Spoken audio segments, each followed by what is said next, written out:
Waktu bangun, kamu ngelihat tumpukan kotak pizza. Kamu rentangkan tangan kanan dan coba menggeser kotak-kotak itu ngelewatin mie yang tumpah semalam. Kakimu kena noda kue coklat dari minggu lalu, dan nodanya juga nempel di kasur. Tisu, baju, buku, bungkus makanan yang masih ada isinya, dan masih banyak lagi barang random berantakan di kasur ukuran queen kamu.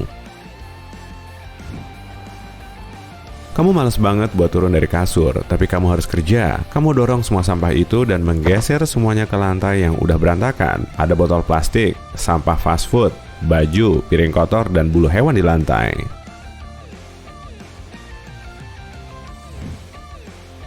Lantainya lengket banget dan nutupin semua rumah kamu sampai kamu kayak jalan di atas lava. Kamu melamun di depan jendela kotor, bercermin, dan merajuk. Setahun lalu, kamu nggak menduga bakal kayak gini.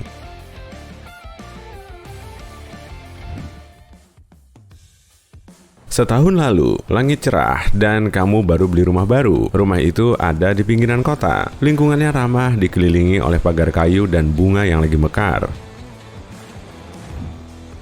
Tetanggamu datang buat nyapa waktu kamu baru parkir di depan rumah. Mereka bawa makanan dan kue enak buat nyambut kamu di lingkungan itu. Kamu nerima makanan itu dengan senang hati, lalu masuk ke rumah baru kamu. Seminggu itu, kamu sibuk ngebongkar barang dan ngatur perabot. Kamu juga baru dapat kerja yang ngebantu kamu beli rumah itu. Sebulan kemudian, kamu bangun setiap hari jam 6 pagi dan pulang jam 10 malam. Gaji kerjaan baru ini lumayan sih, tapi kamu jadi nggak punya waktu buat ngeberesin rumah. Beberapa bulan kemudian, kamu mulai pesan makanan setiap malam dan ngebawa sisanya ke kantor. Sejak pindahan, kamu belum ganti spray. Kamu juga belum ngepel lantai sejak pertama kali masuk rumah ini. Rumah ini semakin bau, soalnya kamu nggak ngeluarin sampah atau ngebuka jendela buat ngebiarin udara masuk.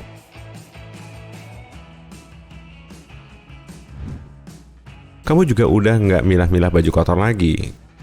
Karena nggak ada baju bersih, kamu pakai baju yang sama buat kerja meskipun baju itu penuh noda makanan. Nggak bakal ada yang mau masuk ke kamar mandimu. Air netes dan meluap ke lantai, bikin kamar mandinya jadi lembab. Karena nggak ada cahaya matahari, ada banyak jamur yang jadi sarang buat bakteri dan parasit.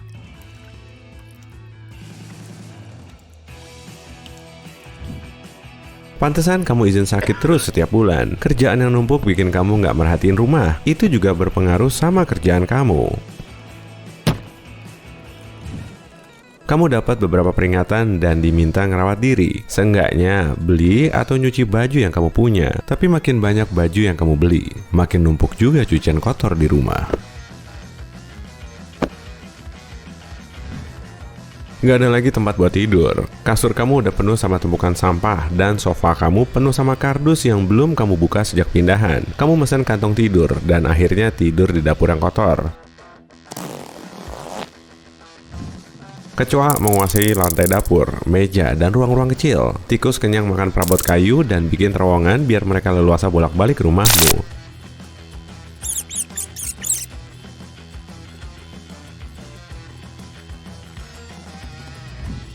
Kamu dengar kuku tikus kecil berkeletak di ubin setiap mereka ngelewatin kuping kamu. Kamu coba tidur, tapi alat makan kotor di bak cuci udah numpuk banget sampai keran yang airnya netes ke piring sama gelas nyiprat ke kening kamu.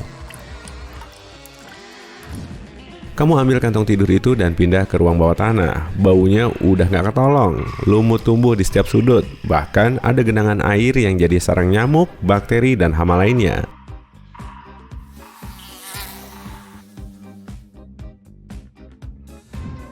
Tikus got sama tikus loteng ngadain pesta kolam di genangan ini dan mandi sama air itu setelah seharian makan makanan kamu dan bikin terowongan. Ada banyak banget tikus di setiap sudut, tapi kamu udah gak peduli. Kamu ngeliat sarang tikus kecil di sudut gelap. Pondasi kayu rumah kamu udah lapuk dan dimakan rayap juga lumut yang numpuk.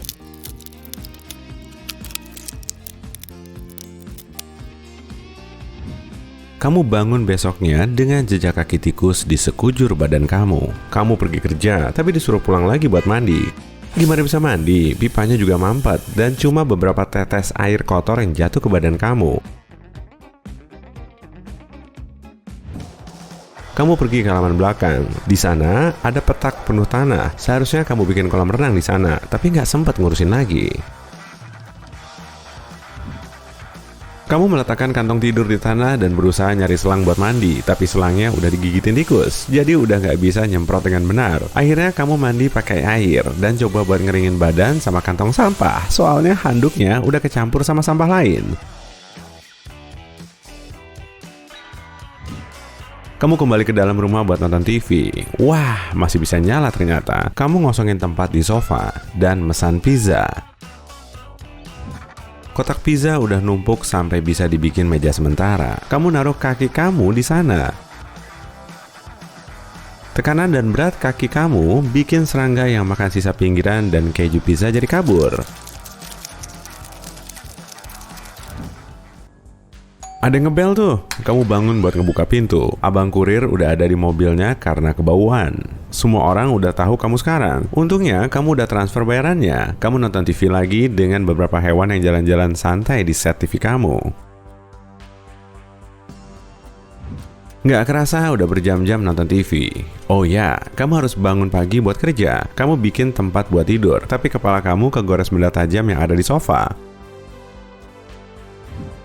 Berbulan-bulan berlalu, tetangga udah nggak pernah ngomong sama kamu, bahkan bener-bener nyuekin kamu. Mereka selalu menghindari kamu pas kamu keluar rumah. Mereka sering gosipin kamu dan ngomongin rumah kamu. Hama di rumah kamu nyebar ke seluruh lingkungan itu. Mobil pengendali hama mondar-mandir setiap hari buat beresin masalah hama di rumah tetangga. Lalat dan belatung udah betah di rumah kamu. Jangan heran kalau muka kamu dikerubungi lalat.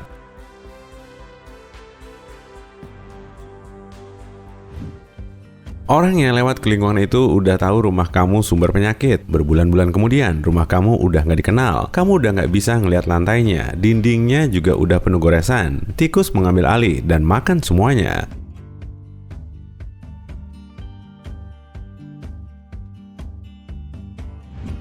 Mereka jadi teman baru pas makan dan bahkan ngabisin sisa makanan kamu. Ruang bawah tanah banjir, airnya bocor ke jalan utama. Makhluk lain pindah ke rumah kamu, termasuk kucing dan anjing jalanan, rakun, posum, dan bahkan kelelawar.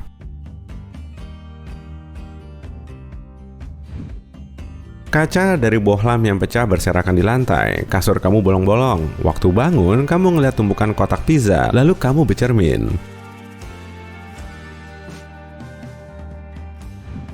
Udah setahun kamu pindah dan kamu nggak ngebayangin ini. Di luar jendela, kamu ngeliat tetangga ngejual rumah mereka. Beberapa udah pindah, termasuk tetangga yang nyambut kamu waktu kamu pertama datang.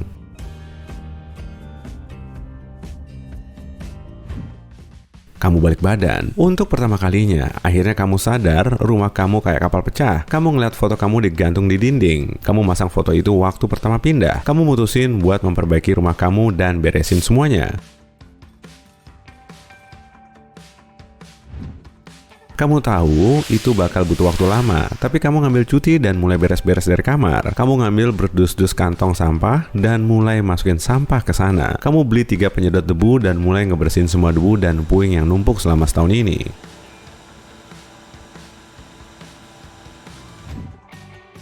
Setelah beberapa jam, ada 2 kantong sampah di luar rumah yang siap diangkut. Nodanya harus digosok dan perabot yang rusak harus dibuang. Setelah 2 bulan kerja keras, kamu berhasil ngebuang semua sampah yang bisa kamu temuin.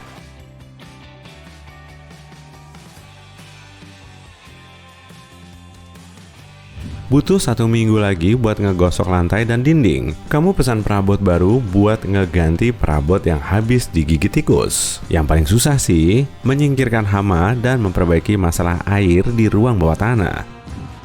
Kamu nelpon tukang buat memperbaiki air dan membasmi hama. Totalnya butuh 4 bulan buat ngubah rumah itu jadi bersih dan layak huni. Bunga-bunga di kebun mekar. Kamu kembali kerja dengan baju bersih dan senyum lebar.